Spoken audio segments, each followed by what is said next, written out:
Cube. Cher public, nous vous invitons à prendre place confortablement et à fermer la sonnerie de votre téléphone cellulaire. En cas d'incident, veuillez repérer les sorties de secours les plus près de vous. Bon divertissement. 1, 2, 1, 2. OK, c'est bon, on peut y aller. Sophie Durocher. Elle met en scène les arts, la culture et la société. Une représentation pas comme les autres. Sophie Durocher.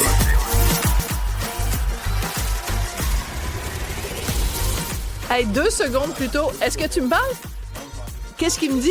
Il a dit, Benoît? Il se demandait si notre invité Diane? était venu, Diane était venue pour lui. Ah, ben non. Ah, bonjour, Diane Schoenberg, comment ça va? Ça va bien, je vous remercie vous-même. Ça va très bien. Ben, Diane, on va pas faire semblant, on se connaît dans la vraie vie, on va se tutoyer. OK, parfait. Es-tu d'accord, ma belle Diane? Moi, je suis parfaitement d'accord. Parfait. Alors, avant de commencer à parler du Centre Filou et de l'habitat Filou, qui est la cause de ta vie, ma belle Diane, il faut d'abord que je dise bonjour à ma belle Cybèle, parce que ça fait 10 jours qu'on ne l'a pas vue. Cybèle Olivier, qui est de retour en studio, resplendissante. Alors là, c'est intéressant, parce que à notre époque, quand on fait un compliment à une fille, on ne sait jamais comment ça va être perçu, si c'est positif ou pas. Je suis tellement pas d'accord avec ça. Non, mais attends. Bon. Donc, alors, est-ce que j'ai le droit de te dire que tu es resplendissante? Ben oui. OK, parfait. Donc, j'ai ton consentement pour faire un commentaire sur ton apparence physique. Et en même temps, moi, j'ai un petit souci parce que je te trouve resplendissante parce que, donc, tu arrives de quelques jours au Portugal ça, tu t'en vas. et t'es bronzée. Et moi, ben, j'ai un problème. Je peux pas aller au soleil. Ben, j'ai fait un pré-cancer quand j'avais 14 ans. Donc, je passe mon temps à sensibiliser les gens au danger du soleil. Donc, moi, j'ai appris en quelques années de vie sur Terre qu'il faut arrêter de dire aux gens « Ah, t'es donc ben belle, t'as un tan. Parce que pour moi, c'est comme une façon de dire, ben, quand t'es pas bronzée, t'es moins belle. Alors qu'en fait, ben, la santé, ce serait plus du côté de moins être bronzée. Fait que je suis comme partagée. Je sais pas si j'ai le droit de te dire que t'es belle puis que t'es bronzée. Ben, je comprends. Écoute, moi, je dirais oui parce que j'ai mis de la crème solaire en masse. Bon, tout parfait. le temps. Tu t'es J'ai protégée. fait attention, j'ai été Ma tante à Sophie l'ombre. est contente. Oui, mais t'as quand même raison de dire qu'il y a un côté Faut faire où attention. c'est vrai qu'on se trouve un peu plus cute quand on a un petit teint. Mais c'est l'avouer, normal. là. Mais c'est Commencer normal, l'été Cybèle. avec un teint. Ben oui, mais ce que je veux dire, c'est que c'est important de réfléchir comme société au message qu'on envoie. Quand on voit quelqu'un qui est pâle, on dit « Ah, mon Dieu, t'as besoin de vacances ». Puis quand on voit quelqu'un qui est bronzé, on dit « T'as donc l'air en forme ». Mais il faut arrêter ces schèmes-là parce que il faut vraiment alerter tout le monde au danger du soleil. Un peu comme le poids aussi, de faire attention à... On ne sait jamais la raison pour laquelle. Merci du compliment. Bon, alors on est extrêmement content, non seulement que tu sois belle, mais que tu sois intelligente et que tu sois de retour avec nous. Bonjour, Cybèle. Bonjour. Alors maintenant, on peut commencer l'émission. Absolument. Je me suis ennuyée de toi, Cybèle. Oh. C'est pas pareil quand t'es pas là. Moi, je vais vous avouer qu'au Portugal, pas même pense à vous. Ben non, mais j'espère. Parce que si t'avais pensé à nous, tu te serais pas autant reposée. Alors, on est prêt maintenant à commencer l'émission. Bonjour, Diane. Je pouvais pas commencer avec toi sans avoir d'abord dit bonjour à ma belle Cybèle. À ta belle Cybèle, ça va bien. Hein? Ça va tellement bien belle, ensemble. Puis elle s'appelle Cybèle, c'est merveilleux. Mais toi, t'as un beau filou dans ta vie. Et ça fait des années, Diane, que les gens te connaissent, que connaissent aussi Filou, parce que parle-nous de Filou, tiens, pour des gens qui ont jamais entendu parler de Filou, s'il y en a encore quelques-uns qui en ont jamais entendu parler de ton beau-fils que j'ai rencontré il y a quelques années au Costa Rica. Oui, t'as rencontré mon beau Filou. Alors, il est effectivement beau, puis on peut le lui dire. Et oui, il bronze de temps en temps. Oui, effectivement, il bronze. Il y a cette chance de pas avoir ma pigmentation. Oui. Et oui, alors Philippe, alias Filou, a 25 ans aujourd'hui. Et c'est un enfant très, très lourdement handicapé physique. On le voit en ce moment à l'écran. C'est vrai qu'il est beau, hein? Oui, il est magnifique. Il a des yeux hyper expressifs. Il est non-verbal. Il est non-verbal. Il est alimenté par tube de gavage à l'occasion. Il a fait beaucoup, beaucoup de progrès. Donc, il mange des purées. Mais évidemment, on compense avec du lait de gavage. Mais tous les médicaments passent par là, de même que c'est liquide, l'eau, etc. Bon. Il est épileptique, donc médicamenté, bien suivi, etc. En fauteuil roulant tout le temps, totalement dépendant d'une autre personne 24 heures sur 24, puis je dirais pour sa survie. Absolument. Parce que c'est important, et ça avait beaucoup frappé les esprits les premières fois qu'il y a eu des reportages dans les journaux ou à la télévision sur toute ta famille, toi, ton conjoint, ta fille Camille et Philou, c'est que Philou, il doit être changé de côté pendant la nuit pour pas s'étouffer. Et je sais pas si c'est encore le cas, mais à l'époque, c'était toi qui te réveillais aux 3 heures. Et c'est toujours le cas. C'est toujours le cas. Donc, ça fait 25 ans que ça fait ça. Mais les 4 premières années, évidemment, il pleurait tout le temps. Il pleurait 20 heures sur 24. Donc, il était beaucoup dans mes bras. Alors, je le tournais dans mes bras, mais depuis qu'il dort dans un lit, il faut le tourner parce que sinon, c'est dangereux de faire des plaies de lit et de s'étouffer, effectivement, comme tu dis si bien. Donc, c'est tout ça. C'est un grand... c'est très difficile, mais en même temps, les yeux que vous avez vus là, les yeux te redonnent beaucoup de bonheur. Tous les matins, je me réveille, Philippe me dit bonjour avec ses yeux, et tous les soirs, quand il s'endort, il me dit bonne nuit, maman, avec ses yeux. Et ça, c'est important que tu dises ça parce que, donc, à un moment donné, je pars en vacances au Costa Rica, j'arrive à l'hôtel, tu es là avec Philou, avec Camille et avec ton conjoint.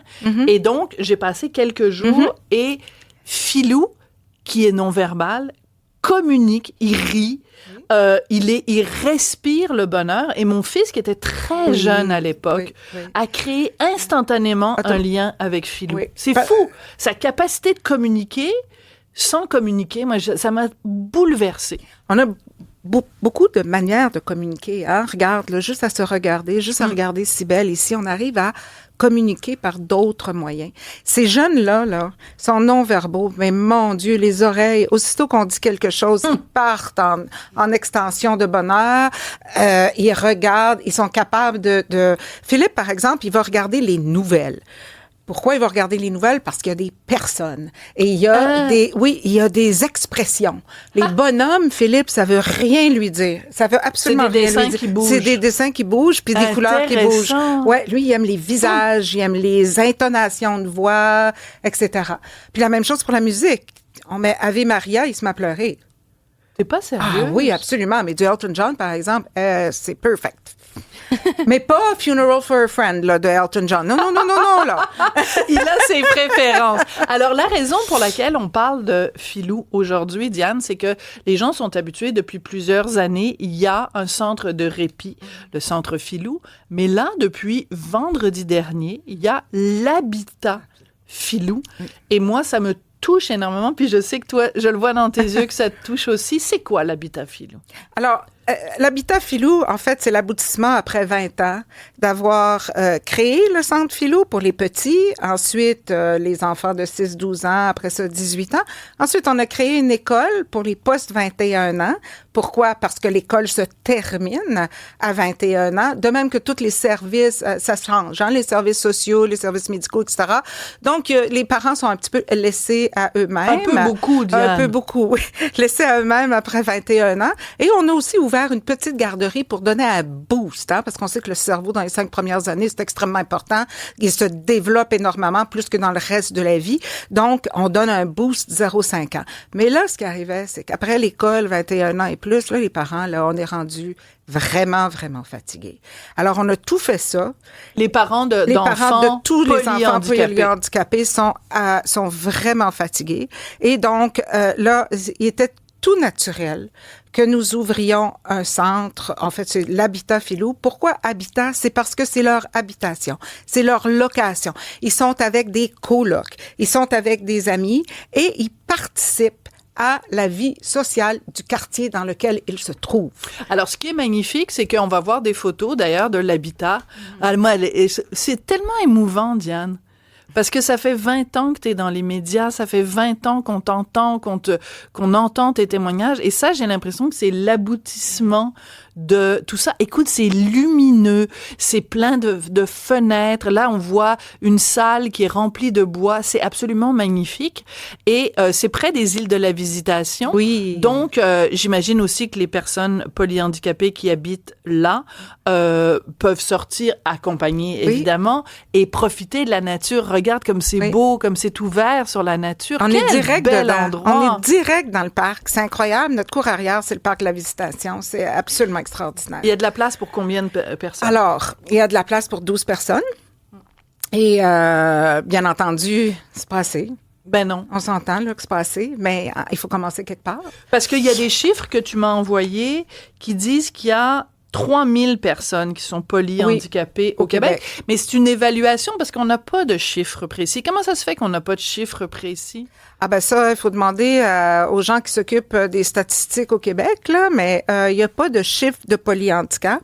Il n'y a pas beaucoup de chiffres même sur les handicapés physiques. On a d'autres chiffres sur d'autres pathologies, mais c'est extrêmement difficile de trouver ces jeunes-là au Québec et aussi leur diagnostic et pourquoi ils sont comme ça. Nous, ce qu'on a fait, c'est qu'on a extrapolé et puis on a pris les chiffres de la France, de l'Australie, de l'Italie, etc. Donc, vous avez fait une règle de pourcentage. C'est exactement ça. Sur la population du Québec, c'est ce qu'on a fait. Donc, on évalue qu'il y aurait 3000 personnes. Tout à fait. Et quand on t'entend parler, évidemment, du fait qu'à partir de 21 ans, il n'y a plus de services, je t'entends parler et j'entends aussi Charles Lafortune et Sophie Préjean à côté. J'entends Véro et Louis avec leur maison Véro et Louis. Donc, ce que tu fais pour les personnes polyhandicapées, c'est un petit peu l'équivalent de ces maisons-là pour les personnes dans le spectre de l'autisme, mais on parle de cas beaucoup plus lourds, c'est clair. Est-ce que c'est plus lourd? C'est vraiment, vraiment différent. Ça demande énormément de connaissances parce qu'il y a la partie malade, si tu veux. T'as la partie épilepsie, t'as la partie gavage, t'as la partie médicaments sans arrêt. Alors, donc, c'est juste une autre dynamique avec des gens qui ne parlent pas, qui sont entièrement aux couches. Hein? Nos enfants sont aux couches. Ils vont pas aux toilettes seuls. Philou, il a 25 ans, il est encore aux couches. Oui, et il sera toute sa vie. Hein? Oui. Donc, c'est pas la même dynamique. Je pense que c'est de comparer... Le parallèle que je faisais, c'est simplement pour dire aux gens, parce qu'on est sensibilisé au fait qu'à partir de 21 ans, c'est comme si l'État considérait que, regarde, on va t'aider jusqu'à 21 ans, on te redonne à tes parents, puis c'est tes parents qui s'occupent de toi. C'est ce parallèle-là que je faisais. Oui, c'est ce parallèle, puis c'est un excellent parallèle, parce qu'on continue à être proche aidant. En fait, ce qui est arrivé, là, c'est qu'avant 21 ans, t'es considéré parent. T'es pas considéré proche aidant. Puis à 21 ans, tu commences à être proche aidant, mais tu l'as été toute ta vie avant. Tu as tellement raison. Cybèle, tu voulais intervenir? Oui, en fait, je voulais vous poser une question qui allait un peu faire dériver la conversation, mais ça a fait parler beaucoup la semaine dernière. Tu sais, Sophie, tu te rappelles sûrement Luc Ferrandez, Nathalie Normando, 98.5, qui ont parlé de l'aide médicale à mourir en lien avec les personnes handicapées. Est-ce que vous savez Oui, je sais de quoi vous parlez. Bon, c'est ça. Puis tu sais, c'est une bonne question. Comment t'as réagi? Oui, comment t'as réagi? Puis surtout, tu sais, est-ce que c'est possible, avec ce que tu viens de décrire, qu'il y ait un fond de vérité chez certaines personnes qui pourraient peut-être réellement penser à ça? Tu sais, c'est atroce de l'entendre, mais je suppose qu'il y a d'autres personnes qui se sont déjà posées la question. Ben, écoutez, il y a beaucoup de personnes qui se posent la question, puis je pense que c'est une décision personnelle. Écoutez, nous, il faut définitivement, lorsque notre enfant rentre à l'hôpital puis qui est en convulsion majeure et tout, ils disent jusqu'où veux-tu qu'on aille pour le sauver? Ah oui. Déjà, on a ça. Hein? Parce qu'à un moment donné, de sauver quelqu'un, un jeune ou un enfant qui, dans le fond, va finir pire qu'il est présentement, est-ce que, tu sais, alors, nous, on a déjà cette réflexion-là.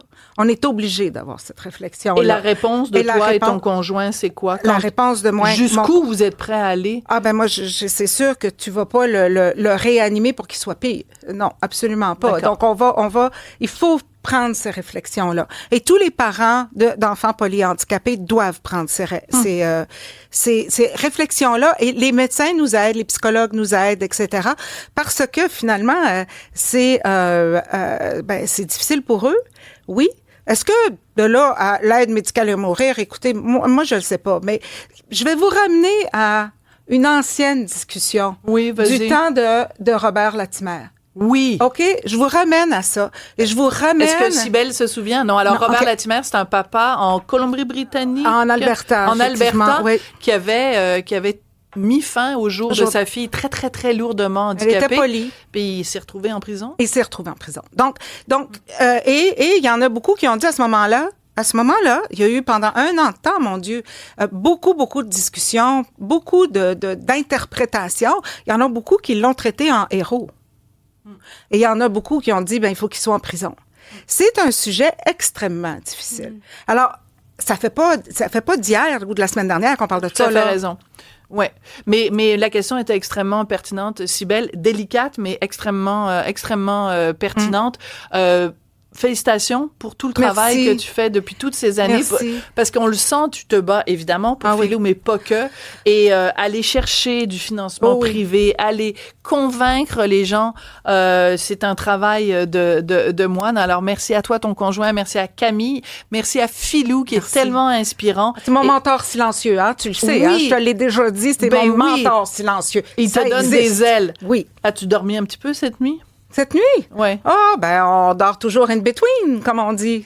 Elle se lève 3 fois par nuit pour tourner son enfant. Tu es vraiment une femme formidable. Diane Chenevert, donc la maman de Philou et la fondatrice du Centre Philou. Et depuis vendredi dernier, l'Habitat Philou, c'est magnifique. Vraiment, c'est un endroit splendide. Merci Diane. Merci de m'avoir invitée, Sophie. J'apprécie. Ma porte est toujours ouverte pour toi. Gentil. Merci. Sophie Durocher. Un savoureux mélange artistique de culture et d'information. Chaque année au Québec, dans le domaine de la gastronomie, il y a un gala qui est super important. C'est comme les Oscars dans le milieu du cinéma international. Ben là, c'est un petit peu les Oscars de la gastronomie. Ça s'appelle les Lauriers. Et lors du gala des Lauriers, on remet chaque année un prix du public. Donc, c'est le public qui vote pour dire, ça, c'est ma personnalité gastronomique préférée. Puis cette année, il y avait plein de gens qui étaient en compétition, puis des gens que vous connaissez. Là, il y avait Ricardo, Martin Picard, Bob le chef, Stéphano, Marie-Lou. Ben, c'est mon invité qui a gagné le prix du public, le laurier du public. C'est Dominique Rioux, une chef bouchère. Bonjour, Dominique. Salut, ça va bien? Ben, moi, ça va super bien. Donc, la semaine dernière, en fait, tu fais le tour de la famille. La semaine dernière, tu étais interviewée par Richard. Tu venais parler de ton livre qui s'intitule Carnivore. Puis là, quand j'ai appris que tu gagnais le laurier du public, j'ai demandé à mes collègues, j'ai dit, est-ce que j'ai le droit de la réinviter? Il me semble que Richard, il a pas posé toutes les bonnes questions. Il me semble qu'il reste encore des choses à savoir sur Dominique. Mais surtout, ce laurier-là, surtout que tu étais en compétition, c'est ça, Marie-Lou, Sœur Angèle, Stéphano. Comment tu as reçu cette reconnaissance-là? Ben déjà, juste d'être nominée avec ces gens-là, c'est incroyable pour moi. Une grande partie des finalistes est en fait des inspirations pour moi. Là, à la Distasio, c'est en partie à cause de elle aujourd'hui que je fais beaucoup de cuisine. Oui, vraiment. Donc, en plus de gagner, c'était surréaliste. Là, même encore aujourd'hui, j'ai vraiment gagné. Là, c'est incroyable. Veux-tu que je te pince? Oui. OK, je te pince. C'est vrai. Oui. C'est pour de vrai. Ça t'est vraiment arrivé. Alors, donc, toi, les gens qui ont voté pour toi, ils te connaissent pour toutes sortes de raisons. Évidemment, il y a ce livre-là. Tu travailles dans une boucherie-épicerie à Verdun. Oui. Mais aussi, c'est ta présence TikTok, ta présence dans les médias et, entre autres, TikTok. Alors, pendant qu'on se parle, je vais demander à mes collègues de faire jouer quelques extraits, mais on n'entendra pas le son. Mais on te voit. Alors, moi, j'adore ça parce que là, par exemple, tu nous montres comment faire des pogos avec 2 ingrédients. Des saucisses Lafleur et des patates déjeuner. Mais tu nous simplifies les choses. Il y en a un autre, à un moment donné, tu fais comme des bonbons de viande, mais quand on te regarde, allez, ça a l'air simple, Dominique. Comment ça se fait que nous, on trouve ça compliqué dans notre vie de tous les jours, puis toi, c'est facile? Pourquoi c'est simple? Ben, parce que je cuisine vraiment beaucoup. Donc, c'est sûr que plus qu'on pratique, plus ça a de l'air simple. Oui, mais moi, ça fait 59 ans que je pratique, puis c'est toujours pourri. On lâche pas. Bon. Mais oui, j'essaie d'amener ça d'une façon le fun aussi, qui est plus accessible. Parce que c'est sûr que je peux faire des fois des assiettes super gastronomiques, mais des recettes de 2 ingrédients, c'est le fun aussi. Parce que tout le monde dit, hey, j'ai ça dans mon congélateur, je pourrais essayer ça ce soir. Donc, c'est le fun de faire participer les gens aussi, de non seulement regarder la vidéo, mais de le faire aussi à la maison. Mais ce qui est intéressant, c'est que tu as vraiment l'amour de la viande, j'allais dire, tatoué sur la peau, mais vraiment tatoué sur la peau. Parce que je regarde ici, là, tu sais, quand on va dans la section viande à l'épicerie, ben on prend un steak, ou tu sais pas, puis ça va être marqué grade 1. Ben elle l'a tatoué dans le cou, hein? Oui, puis je me suis donné le meilleur grade, là. J'ai pas niaisé. J'ai mis le best. Ben oui, c'est pas de la viande à chez cheap, là. Non, madame. Est-ce que tu as d'autres tatouages reliés à la viande sur ton... J'ai des petits cochons. J'ai un petit cochon ici. Attends, montre-moi le petit cochon. Oh, c'est trop mignon. Il est vraiment mignon. Oui. C'est vraiment Et mignon, sur mes doigts cochon. d'honneur, j'ai Pork Star, qui est un... Ça, c'est ça, c'est le J'ai meilleur. toutes sortes de petits tatous un peu Pork rigolos. Star, c'est Rigolo. vraiment, c'est hilarant. Donc, le domaine de la boucherie, parce que c'est vraiment ça qui te passionne, c'est le travail de la viande, la noblesse du travail de la viande. Est-ce que dans un monde, puis c'est pas rien, ton livre, ça s'appelle Carnivore, c'est un peu baveux aussi, dans un monde où tout le monde est vegan ou végé ou non gluten, puis non ci, puis non ça, ça faut être un peu baveux pour dire, regardez, moi, c'est cochon, puis je suis pork star.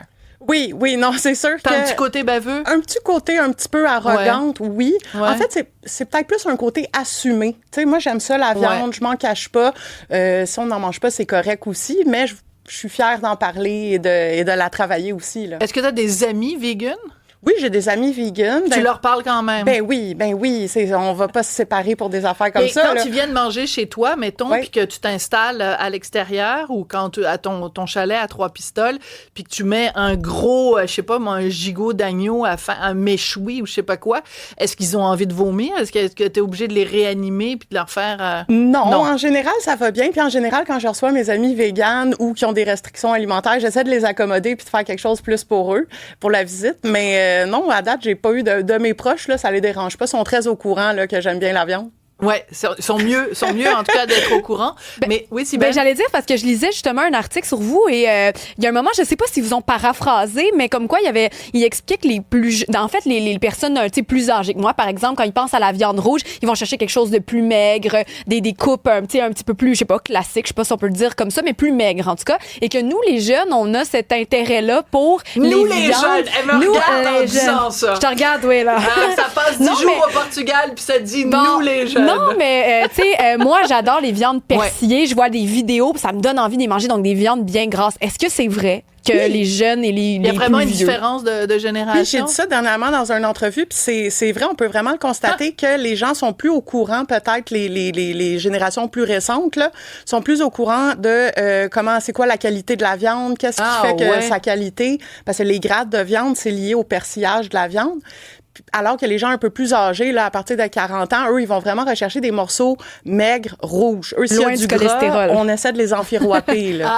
Oui, ok. exact. Ah, Donc, parce qu'au niveau du prix, aussi, ils se disent que... c'est ok. deux visions, là. Puis c'est le fun de voir ça parce qu'on voit qu'il y a quand même une évolution puis un intérêt à savoir c'est quoi la viande, comment ça fonctionne. Donc, pour moi, je trouve ça très le fun de voir que ça va vers le mieux. Mais surtout que tu as été une bonne pédagogue, c'est-à-dire que tu expliques bien les choses, puis aussi le fait de travailler en épicerie, justement en boucherie, puis d'avoir ce contact-là avec les gens qui posent plein de questions.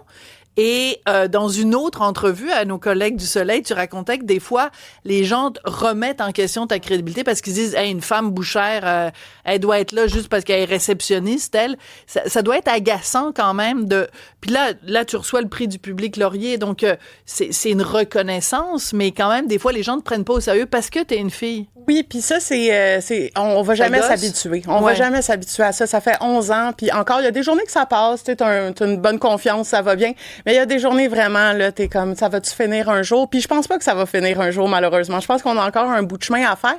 Puis je pense que souvent, c'est maladroit de la part du client de faire comme « Ah, tu sais, t'as-tu un boucher qui peut m'aider? » Puis il pense pas nécessairement que je suis en mesure de le faire. C'est très, très, très irritant, mais ça fait partie de mon quotidien, puis j'essaie de voir ça autrement, là, mais c'est pas... Parce que quand t'as étudié en boucherie, t'étais la seule étudiante, mais maintenant que toi, t'es présente dans les médias, présente sur les médias sociaux, il y a sûrement plein de jeunes filles qui vont se dire « Hey, si Dominique a été capable de le faire, puis que ça a l'air cool, puis vraiment moderne, tu vas peut-être faire plein d'émules. Il y a plein de gens qui vont vouloir être bouchères comme toi. Ben, j'espère vraiment que ça va aller dans ce sens-là, puis pas juste pour la boucherie. Tu sais, moi, s'il y a une petite fille qui veut être mécanicienne, là, ben, vas-y, fais, oui. T'es capable, là, genre, tu sais, vas-y. Donc, je trouve ça super cool. Si en plus, ça peut permettre aux femmes de vraiment s'assumer, puis de pas nécessairement écouter ce qu'on dit depuis longtemps, puis de juste suivre sa voix. Tellement bien dit. Tellement Vous avez bien marqué dit. un de nos auditeurs, justement, qui nous dit « Félicitations, Dominique, moi, je la connais comme ma meilleure bouchère quand elle était chez Salaison Saint-André. Ah, oui. C'est Antoine de Montréal qui Bonjour, dit ça. Antoine. On salue Antoine. Donc maintenant, il faut aller à Verdun pour la voir. Oui, Ou au marché alors- Tondreau. Au marché Tondreau, merci. Oui, parce vraiment qu'en plus, une place épicerie familiale, familiale belle et tout. viande. je regarde à la page, je sais pas combien, dans ton livre, la page 116, épaules d'agneau confites avec des pruneaux, de l'ail, du romarin. Même quelqu'un qui est un plouc comme moi, je pense que je serais capable. C'est sûr. Parce que écoute, 5 heures dans le four à 250, c'est juste, en fait, tu prends les étapes, tu prends tous les ingrédients, tu pitches ça dans le four, puis tu reviens 5 heures plus tard. Ça, c'est mon genre de recette. J'appelle ça de la bouffe de ménage. Ça, tu passes ça, là, puis tu vas faire le ménage. Ah oui, mais tu peux pas laisser ça tout seul à la maison, là. Non, mais juste le ménage. c'est ça. Tu fais le ménage prend pas pendant 5 heures faire le ménage. Ça dépend quand t'as des semaines comme j'ai mes dernières semaines, oui. Mais non, mais c'est très bon d'être de la bouffe de ménage. Mais ça a l'air absolument délicieux. Est-ce que... comment on pourrait, justement, pour revenir au sujet des femmes puis de la boucherie, c'est quoi le plus gros mythe? Pourquoi une femme serait pas capable? Pourquoi? Parce que elle voit du sang puis elle s'évanouit. Ben, je m'excuse, mais on en voit tous les mois, nous. Je pense que, puis là, j'ai pas sorti de statistiques et d'études là-dessus, mais souvent, j'ai l'impression qu'on veut protéger la femme. Souvent, même... Les gros couteaux. Oui, exact. Il faut pas se blesser. Attention de pas te couper un doigt. Hey, c'est lourd, fais attention. C'est lourd. Coupe-toi pas, là. Mais tu sais, statistiquement parlant, là, moi puis Roger, on a le même nombre de chances de se couper, là. Tu sais, je veux dire... On salue mais il y a Roger peut-être un côté aussi au niveau du fait que, tu sais, c'est des corps morts, c'est des animaux. Il y a quelque chose peut-être un peu, pas grossier, mais tu sais... que peut-être traditionnellement, justement, parmi les stéréotypes, on n'associe pas ça aux femmes. Il y a aussi ça. Fait que de se dire que, tu sais, elle avec son couteau puis qu'elle coupe des viandes mortes, c'est comme c'est un bon point. Délicat. C'est un bon point parce qu'on est souvent relié plus à la vie parce qu'on donne la vie, là. Donc peut-être que ça a un lien, mais c'est vrai que c'est un très bon point. Mais, tu sais, mettons, toutes sortes de métiers, de toute façon, à partir du moment où ça demande de la force physique et qu'il y a un côté danger, donc que ce soit pompier, que ce soit policier, que ce soit... les gens, on n'associe pas spontanément à la femme, alors que, bon, ben, t'es la preuve vivante que... Oui. Que ça fonctionne. Mais ce qui est drôle, c'est que des fois, ce sont des femmes qui te font pas confiance. Oui, puis ça, toutes les fois, quand c'est une femme, on dirait que je trouve ça encore plus irritant, mais... Parce que c'est un mononcle qu'on peut comprendre. Tu sais, mononcle Roger, il vient puis il veut parler à un gars. Oui. Tu sais, à la rigueur, on peut comprendre dans sa tête, mais qu'une femme fasse pas confiance à une femme, c'est doublement insultant, je trouve. Je trouve ça dommage, mais tu sais, ça démontre bien justement qu'il y a encore un petit peu de chemin à faire, puis que, tu sais, en même temps, c'est mon choix d'avoir fait ce métier-là. Je l'ai vu dans les premières années que ça allait être comme ça, puis que j'étais pas sortie de l'auberge. C'est que, tu sais, il faut quand même que je vive avec, mais j'espère que ça va aller de mieux en mieux, puis que toutes les petites filles de ce monde vont pouvoir exercer le métier qu'ils veulent vraiment eux-mêmes. Quand on mange de la viande, pourquoi il faut la découper? Faut-tu découper dans le sens des fibres de la viande ou contre les fibres de la viande? Ça va dépendre de qu'est-ce qu'on fait. Si on fait un rôti, on va y aller d'un sens des fibres de la viande pour que justement, quand on va trancher après, ça soit perpendiculaire, donc sens contraire. Okay. Quand ça va être un steak, souvent, on va couper directement sens contraire parce que ça va être plus mince, là, donc on n'aura pas nécésairement besoin de trancher après. OK, je suis pas sûre d'avoir tout compris. Faut acheter le livre pour tout comprendre ça. C'est imagé. Mais moi, j'avais une question. Spring, est-ce que les thermomètres à cuisson, c'est indispensable? Indispensable, absolument. Les chiffres, c'est la précision, puis on peut pas se tromper quand on attend un chiffre. Tu sais, si c'est 52 Celsius, à 52 Celsius, t'es sûr que c'est le bon résultat. Parce qu'aussi, il y a le test de ça, comme ça, là. Oui. Pour le steak, là, on se met le doigt, puis là, on voit tu touches ton pouce qui vient toucher chacun de tes doigts, puis ça devient de plus en plus dur, plus tu t'éloignes. Okay. C'est ça. Ça peut aider, ça peut guider, mais est-ce que ça va être vraiment précis? Non. Tu sais, ça va donner une bonne idée, mais ça sera pas la précision puis la cuisson parfaite absolue, là, tu sais. Ben moi, de toute façon, la seule chose que je fais comme viande, c'est... Ben, je fais du poulet, évidemment, mais je fais de la bavette, puis c'est 4 d'un côté, 4 de l'autre, puis je laisse reposer 4. Parce que j'aime ça saignant. Je dis, voilà, faut garder ça simple pour ma tante Sophie, là, parce que 4, puis la journée bavette, que ça va être plus épais, il va avoir un problème, par exemple. Oui, c'est ça. Par contre, avec ton épaule d'agneau confite avec des pruneaux, de l'ail et du romarin, j'ai l'impression que je vais être en Provence, un petit verre de rosé avec ça. Oui. Dominique, ça a été un plaisir, un laurier amplement mérité, puis on salue toutes les autres personnes qui étaient en nomination contre toi. C'est Dominique qui l'a eu. Merci beaucoup. Merci beaucoup, c'est gentil. Sophie Durocher. Divertissante. Elle sait comment se donner en spectacle pour vous offrir la meilleure représentation. Alors, vous l'avez vu, évidemment, au cours des dernières semaines, cette décision au Québec, on reconnaît que il peut y avoir plus de 2 parents pour un enfant. Non, théoriquement, 3, 4, 5, 6, sky is the limit. Sauf que derrière cette annonce-là, non, mais c'est parce que je trouve ça tellement, excuse-moi, là, je suis tellement vieux jeu, moi, tu sais, un papa et une maman. Mais non, ça peut être pas juste un papa et une maman, 2 papas, 2 mamans, on s'en contrefiche. C'est pas ça l'idée, mais tu sais, à un moment donné, là, je veux dire, tu veux faire plaisir à tout le monde. C'est un petit peu étrange, mais surtout qu'il y a peut-être quelque chose de légal qui se cache derrière ça et peut-être aussi que ça ouvre la porte à la polygamie. C'est en tout cas ce que laisse entendre le chroniqueur du Journal de Montréal, Journal de Québec, Guillaume Rousseau, qui est aussi professeur, directeur des programmes de droit et politique appliquée de l'État à l'Université de Sherbrooke. Guillaume Rousseau, bonjour. Bonjour. Alors, vous publiez une chronique dans le journal qui dit qu'en fait, on ouvre la porte à la polygamie. Pourquoi?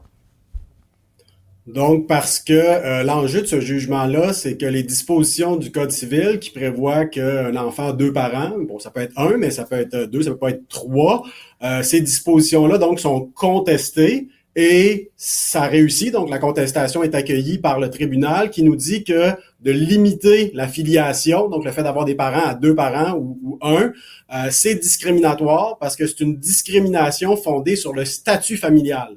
Puis le statut familial, c'est pas un des motifs de discrimination illégale là, mentionné dans la Charte canadienne. C'est vraiment ajouté par le juge. Donc là, c'est nouveau. Ça veut dire que toutes les lois, particulièrement les lois qui touchent les questions de la famille, évidemment, peuvent être contestées si elles produisent une discrimination liée au statut familial. Donc là, on ouvre une porte, plein de possibilités de contester toutes sortes de lois, dont des lois qui prévoient pas reconnaître la polygamie.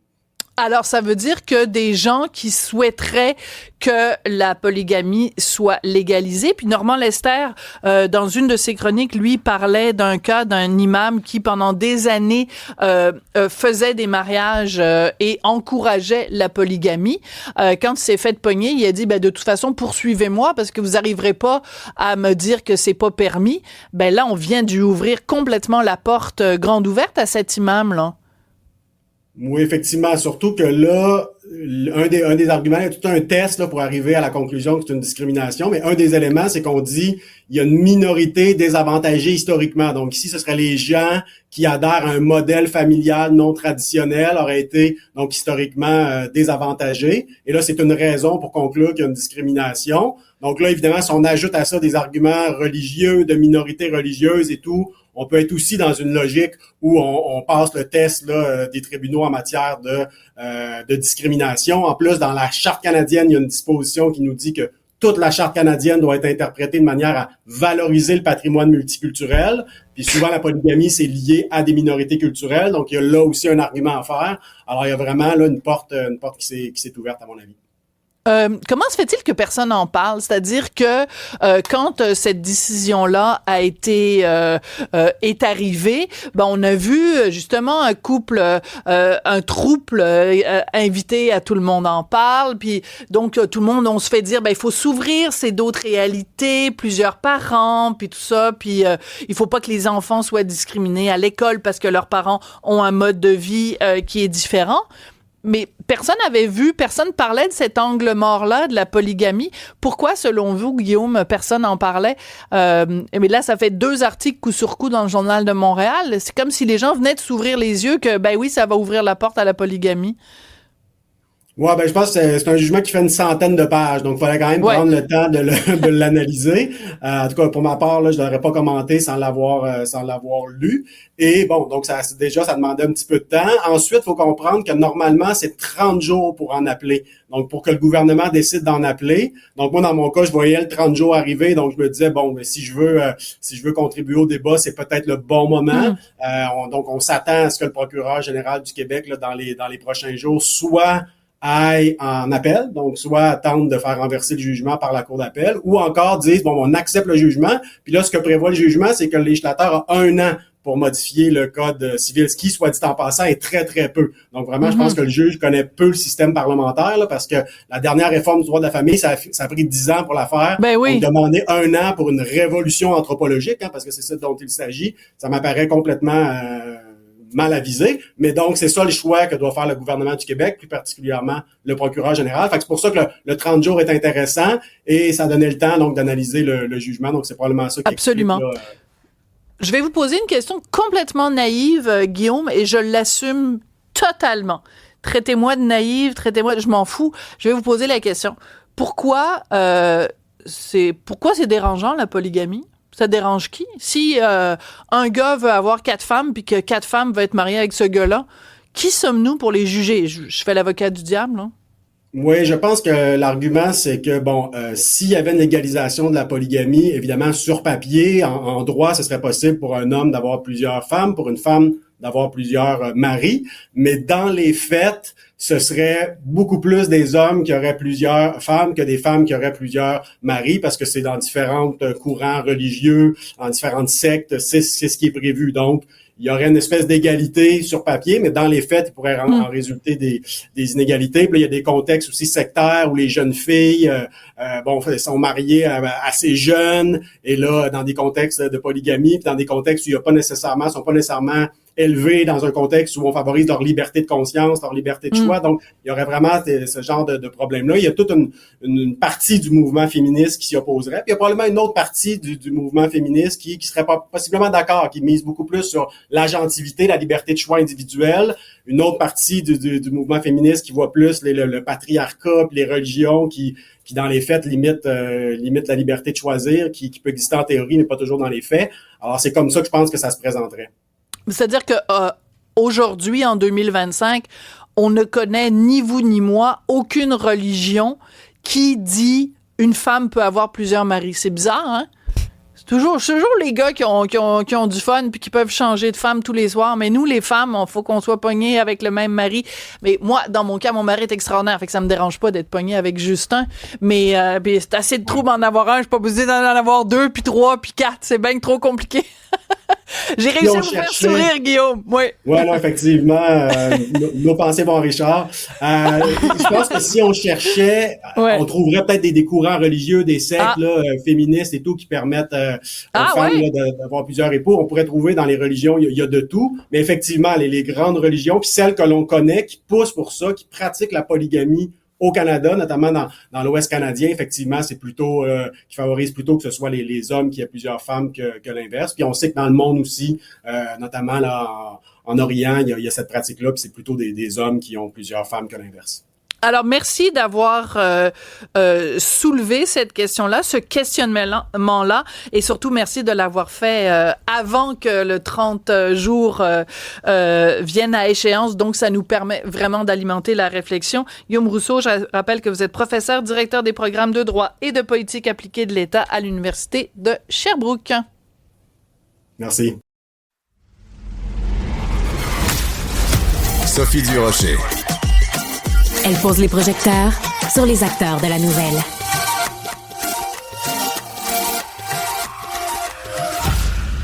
Quand Marc Boilard m'a envoyé son sujet ce matin en disant « J'aimerais ça parler de déménagement. Êtes-vous plutôt léger ou vous gardez tout? » Je me suis dit, il doit être au courant que... Évidemment, je déménage la semaine prochaine. Je suis en train de faire le tri et c'est fascinant faire le tri. C'est vrai? Donc, pour répondre à la question, toi, en termes de déménagement, t'es plus monsieur, je voyage léger ou un accumulateur compulsif? Je suis la première catégorie. Bon, bravo. Et merci. Puis, je pense que c'est très révélateur de la personnalité. Il y a 2 affaires qui sont très révélatrices de la personnalité. C'est les déménagements et les rénovations. C'est la même chose. Vrai. Et les 2 mènent à des divorces. Alors là, j'ai pas tant d'exemples, mais bon, tu pourras me parler. Non, moi, mon couple va bien. Parfait. Mais dans les 2 cas, ce que je veux souligner, pourquoi je trouve que c'est extrêmement intéressant, c'est que ce que ça sous-tend, c'est la gestion du risque. Ouais. C'est qu'il y a des gens, je te donne un exemple là, dans la section rénovation. J'ai une amie à moi m'a donné, elle emménage dans un condo 100% neuf, des condos appart qui sont en location avec son chum. Puis moi, je rentre puis je fais « My God, c'est super beau ». Puis je la vois, elle fait « c'est pas de temps ». Ah ouais, pourquoi? Elle m'amène dans la cuisine, elle ouvre le tiroir à ustensiles puis elle montre qu'il y a un jeu. Écoute-moi, il y a un jeu d'environ 1/2 millimètre. Là, c'est pas une traque de train de Via-Rail parfaitement alignée. Je savais même pas qu'on pouvait remarquer ça. Et elle, sans surprise, quand il y a des rénaux, c'est l'enfer. Pourquoi? Parce qu'elle se mêle de ce qui la regarde pas. Donc, vous tous qui m'écoutez et qui dites « Ah, mon Dieu, j'ai des rénaux », c'est parce que, justement, vous êtes par-dessus l'épaule du gars de briques, puis le peintre et tout. « Ouais, mais là, c'est parce qu'il y a telle place, il y a telle... » Puis blablabla, ça n'en finit plus. Donc, elle ne fait pas confiance. Ces gens-là ne font pas confiance aux spécialistes. Ils pensent qu'ils sont meilleurs maçons que le maçon, puis meilleurs ébénistes que l'ébéniste. Tu payes à la fin. Ouais. Si c'est mal fait, tu ne payes pas. Donc, qu'est-ce que tu fais là tous les jours en train de le stresser et de te stresser? Ben, même chose avec les déménagements. Ouais. Cette espèce de tendance-là à accumuler, moi, je trouve ça absolument fantastique. Et tu sais, c'est quoi? C'est des fois que ça pourrait servir. Ton chum en coulisses m'a parlé de ses magazines. Il m'a dit parlé des absolument. Magazines? Il m'a dit, il t'a Sophie, pas tout dit sur les magazines. Il m'a parlé des livres aussi. Qu'est-ce qu'il t'a dit? Ah ouais. Est-ce qu'il t'a dit qu'il a, en ce moment, il le loue un local, un entrepôt? Tu sais, quand tu penses, il y a marqué mini-entrepôt. Oui. Moi, je me suis toujours demandé qui a des affaires Richard dans Martineau. un mini-entrepôt. Richard Martineau, il y a un mini-entrepôt pour ses livres. Oui. Parce que je vais prendre la peine de le raconter parce que sûrement que Richard est dans le petit salon puis il va m'entendre. Oui. Donc, je vais le dire publiquement. Mm-hmm. Quand on a emménagé là où on habite en ce moment, il y a 5 ans, tous les déménageurs étaient découragés parce qu'il y avait vraiment beaucoup de boîtes de livres. Et moi, il y avait des meubles pour lesquels j'avais pas de place dans l'appartement et j'avais dit aux déménageurs, gardez-les à la fin, ces meubles-là, on va les mettre au sous-sol. Mm-hmm. Parce qu'il y a un grand locker, un grand espace de rangement. Arrive le jour du déménagement et là, il y a tellement de boîtes de livres de Richard qu'on est obligé de mettre des boîtes de livres de Richard dans le locker et il n'y a plus de place dans le locker. Ouais. Et qu'est-ce que j'ai fait avec ces meubles-là? J'avais pas le choix. Ils sont partis au dépotoir. Je pleurais. Puis j'ai fait promettre à Richard, j'ai dit là, les prochaines années où on va habiter ici, s'il y a un livre qui rentre, il y a un livre qui sort. Très bon, j'adore ça. Qu'est-ce qui se passe 5 ans plus tard? Il y a 8 fois plus de livres qu'il y en avait. T'as pas réussi à appliquer ta discipline. Il est là. Fois. Regarde, il est là, puis là, il est fâché. Ouais, tu peux rentrer, Richard. Il est fâché que j'ai raconté ça. Non, je trouve ça très important. Mais mon beau-frère est exactement dans la même équipe. Oui, il a l'air fâché. Oui. Oh, boy. Mon beau-frère est dans la même équipe. Ouais. Parce qu'avec Daniel, ma sœur, ils sont allés vivre à New York. Okay. Aujourd'hui, c'est en Floride, mais pendant les 14 ans de New York, ben là, évidemment, on va entreposer des meubles qui ne rentrent pas dans la maison. Ben parce qu'éventuellement, on va avoir 8 maisons. Bon, c'est ça, c'est là un jour. À un moment donné, on va en avoir besoin. Tu sais qu'avec les vêtements, c'est pareil. Ben non, mais c'est ça sert à rien. Là, en ce moment, alors je veux juste montrer à tout le monde, j'ai mis sur ma page Facebook, parce que je fais le tri, parce que moi, je veux pas... On déménage, puis je veux pas... Alors, regarde, j'ai fait le ménage dans mes tiroirs. On a 3 rouleaux à pâtisserie dans nos tiroirs. Aucun de nous deux ne fait de pâtisserie. Qu'est-ce que ça fait là? Ouais, ben je sais pas. On a 3 cuillères pour la crème glacée. Mais voyons donc, quand tu ouvres un pot de crème glacée, tu as besoin d'une cuillère, tu as besoin d'en avoir 3. Il y en a une avec une espèce de pâte. C'est trop. Tu sais, c'est quoi la théorie avec les vêtements? Si tu l'as pas porté pendant 1 an, tu ne le porteras jamais. Ouais. Et il y a quand même du monde pour dire oui, mais des fois que. Alors je leur réponds oui, mais qu'est-ce que ça fait s'il disparaît le t-shirt que tu aurais peut-être pu mettre 8 ans plus tard? Qu'est-ce que ça fait? Parce qu'il y a la fameuse méthode Marie Kondo, là, la japonaise qui a écrit des livres, puis que bon, et là, c'est tu prends un objet, puis tu dis est-ce que ça me procure de la joie? Mais tu sais, moi, je regarde une cuillère à crème glacée. C'est pas la question, c'est pas ça me procure-tu de la joie? Là, ça me procure rien du tout. Ouais. C'est inutile, ça sert à rien. Bon. On a chez nous un truc à raclette. Oui. OK, tu l'utilises une fois par année, ta patente à raclette, et j'ai l'honneur de vous annoncer, au cours des 2 dernières années, on n'a pas utilisé la patente à raclette. Moi, j'ai le goût de l'acheter, la patente à raclette, mais je sais que mon fils puis mon mari vont dire, on sait jamais... Un coup que l'envie nous pogne en plein milieu du mois de juillet de manger du fromage fondu avec des petits cornichons puis de la viande des grisons, comprends-tu? Les probabilités sont là, c'est-à-dire 0,4%, mais il faut pas nier ça. Mais alors, qu'est-ce que ça te dit sur quelqu'un qui accumule une machine à raclette? Tout ce que je te disais, c'est que ce qui est fascinant, c'est que ça prouve le degré de gestion du risque. C'est-à-dire que il y a des... Non, mais c'est très vrai. Oui. Il y a des grands traits. Alors, je t'embarque dans autre chose qui le lien est direct. Tu sais que j'ai beaucoup de théories. Elles sont pas toutes bonnes, mais j'en ai beaucoup. J'ai une théorie qui dit que 80% de ce qui nous arrive, c'est un trait majeur de personnalité. Tu as l'aversion contre l'autorité, la gestion du risque, le besoin de liberté et le besoin de reconnaissance.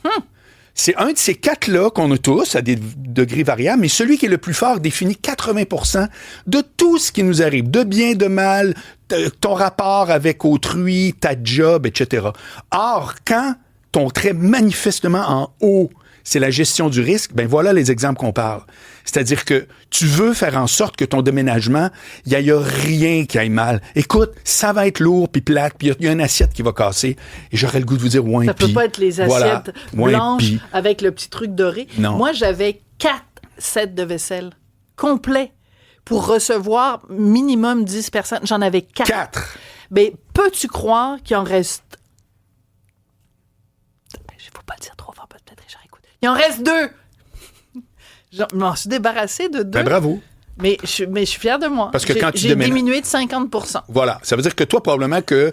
Non, mais est-ce que je me trompe que entre toi et Richard, celui qui veut plus gérer le risque, c'est Richard que Sophie? Règle générale. Tu m'as perdu, là. Est-ce que entre toi et Richard, c'est Richard qui cherche le plus à gérer le risque d'habitude que toi? Richard est parfait parce que là, attends, il rentre en régie. Oh mon Dieu, Richard, t'es parfait. Merci beaucoup, Marc Voilard. Malheureusement, ce sera tout le temps qu'on a. On n'aura pas merci de réponse. Merci à Joanie et Henri à la mise en ligne. Merci Hugo. Merci Cybèle Jean-Philippe. Merci Cybèle. Bon retour. À demain. Cube.